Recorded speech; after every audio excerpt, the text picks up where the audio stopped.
Hi, it's me, Ingrid of P. And yeah, I have COVID.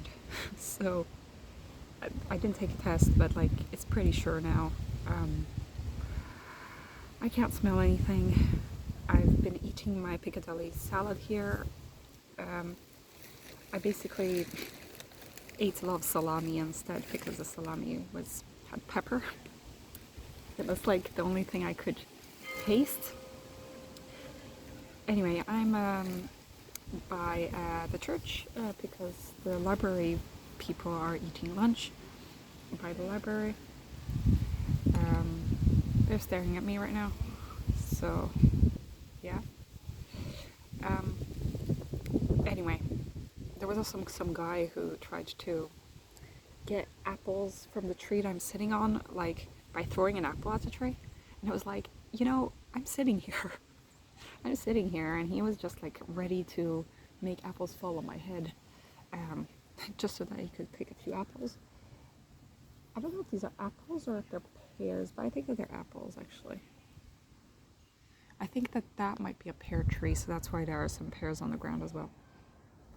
But yeah, I'm doing really badly because of being sick. I did go to the grocery store now. I'm trying to stay away from people. But I can't get my groceries delivered to my house in this town. It's pretty complicated. So, yeah, and also, my throat hurts, my head hurts, my body hurts, my nose is clogged, my ear is clogged. Things haven't been good. So I've been watching all the YouTube videos that I had in my watch for later. I had 55 videos 3 days ago.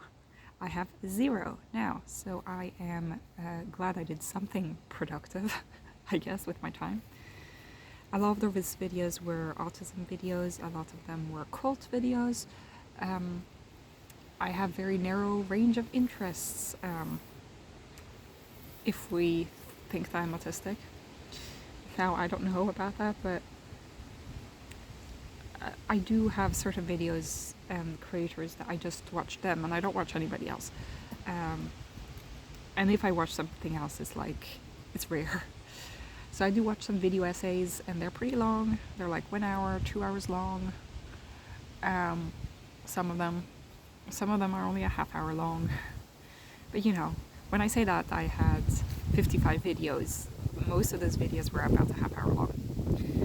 So you can imagine me watching videos on YouTube day and night was not that great for my mental health and everything, but it was the only thing I was capable of doing. I tried to read a book. I've started reading The Song of the Cell by Siddhartha Mukherjee. Really good book. I'm only 50 pages in because I have a hard time concentrating. I've given up on reading Proust for the moment because basically the first half of the book is really interesting, but the second half is really boring. According to me, at least. I'll do a review once I'm done with it. I haven't given up on it completely. But as you can see, I have some quotes here, bookmarks. It is something that is bringing me joy, at least, learning about the cell.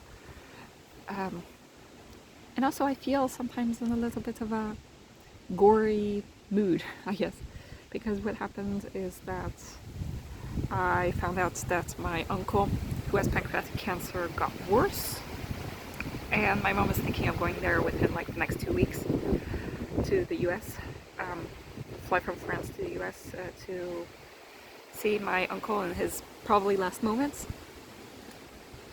These sorts of things, it goes quickly. One moment you're just like, he's not doing great, and the next is like he's dying.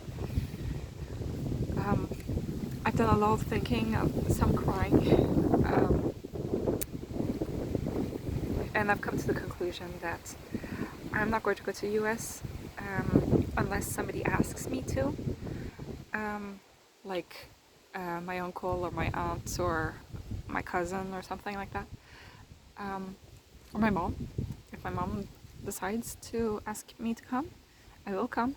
But since nobody is asking me to come and people seem to leave me alone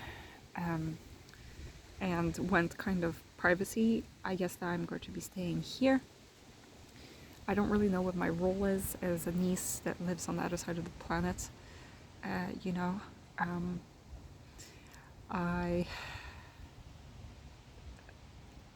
I think that my role is just to make sure that my mom is doing okay. And so my mom has nobody else to talk to me except for me, which, you know, is not ideal, but that's how it is. So if she wants to talk about it, she can talk about it. I think that I did relieve some of her pain and worries just by being there in France during my holiday. So I do think that I'm not completely useless and callous, you know. But I do feel kind of guilty sometimes, thinking like, oh, I should have met up with him more, like regrets, you know, or maybe I should send them a package, or maybe I could send an email, or, you know, it never seems like enough. And also I don't want to be a bother. So I figured out kind of a strategy that will work. But so I am kind of in a dark humor mood. And so reading about like gross anatomy stuff from this book and death and disease is kind of the stuff I'm into right now. Now I wanted to make an Edinburgh video about you know, the bloody history of Scotland and such, but I can't do I'm not interested, I guess, in the historical research stuff part of it, where I'm looking up at dates and names of kings and queens and people and history. So I'm just going to be talking a little bit about my experiences with these things in another video, I guess. I did call the Autism and ADHD assessment group in Stockholm, because now it's been 3 months and they are supposed to give me like a time within 3 months of a referral being written. And the referral was written 3 months ago by the neuro rehab place here. Basically, to sum it up, I kind of started at a year ago. I first went to see a therapist. Basically, I got burnt out in about March 2023, and then I had to wait like 2 months for therapy, 3 months approximately. Yeah, 3 months to get therapy from my public healthcare center. In the meantime, I was going to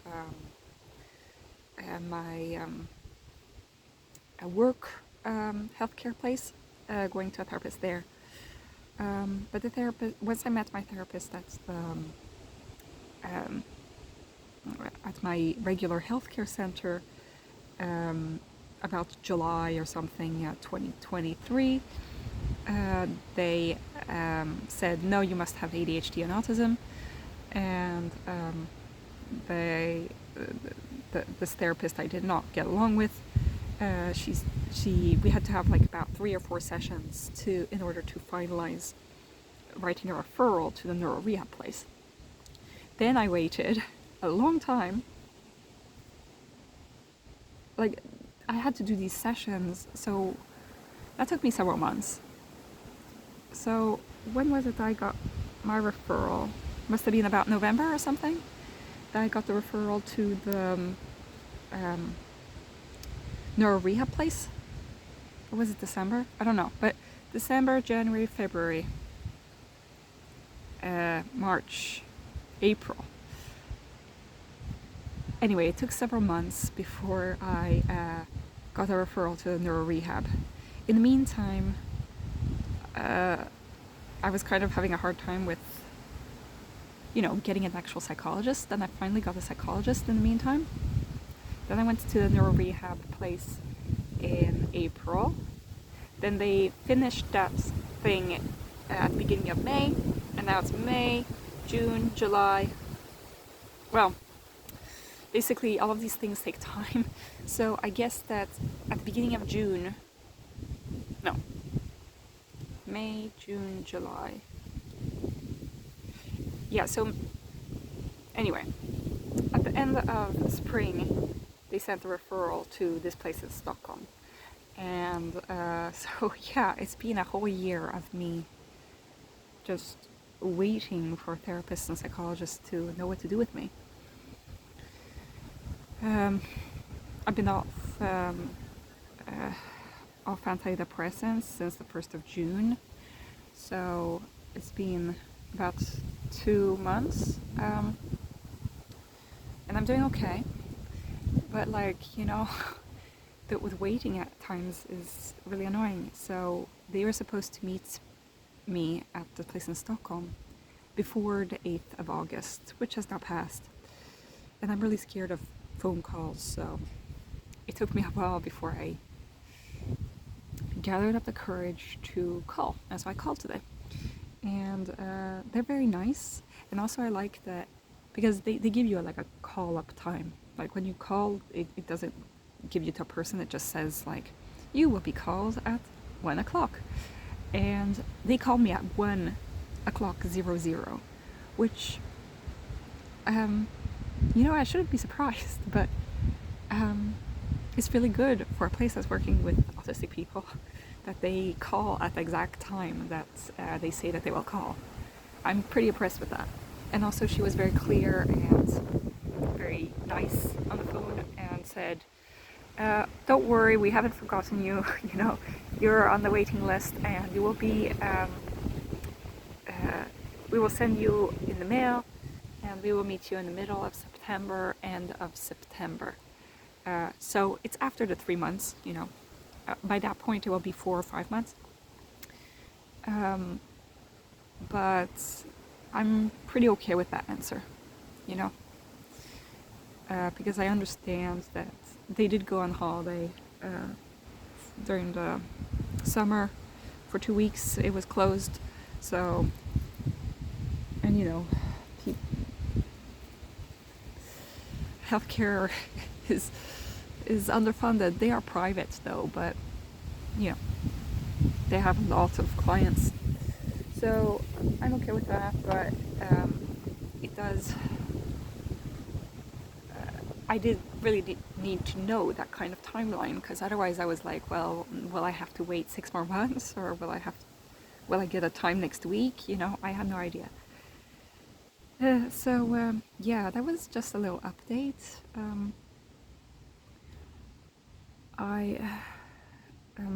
I've just been eating my salami here in the church garden, and not really doing too well. I hate nose sprays and I hate like these kinds of things, so I haven't been doing any of that.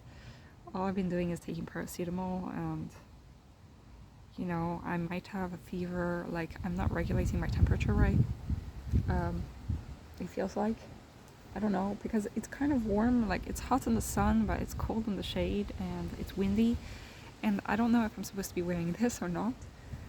I am making sure to drink a lot of water and take care of myself, but I really don't want to get burnt out, because last time I had COVID, well, the only time I had COVID, last time I had COVID, like I got burnt out just after, basically. I hope I will be healthy and not infectious once I go back to work in a few days. I already think I'm feeling a little bit better. It has been tough for me emotionally with my family, but mainly it's been tough for me physically, because I can't really do anything, and I kind of take naps and wake up in like at 2 in the morning, and then I watch a Vondelp video, you know, because the time zone is so messed up. Um, like, I'll go and watch the Vondelp video directly when it comes out. um, because I'm not supposed to be awake at the time where Vondelp is awake over in Australia, you know. But that's what's happening, because I can't. I feel pretty terrible. This is the best I've felt for the past 3 days. I've just been a blob, and I've tried to do things and got really frustrated at myself for not being able to do them, but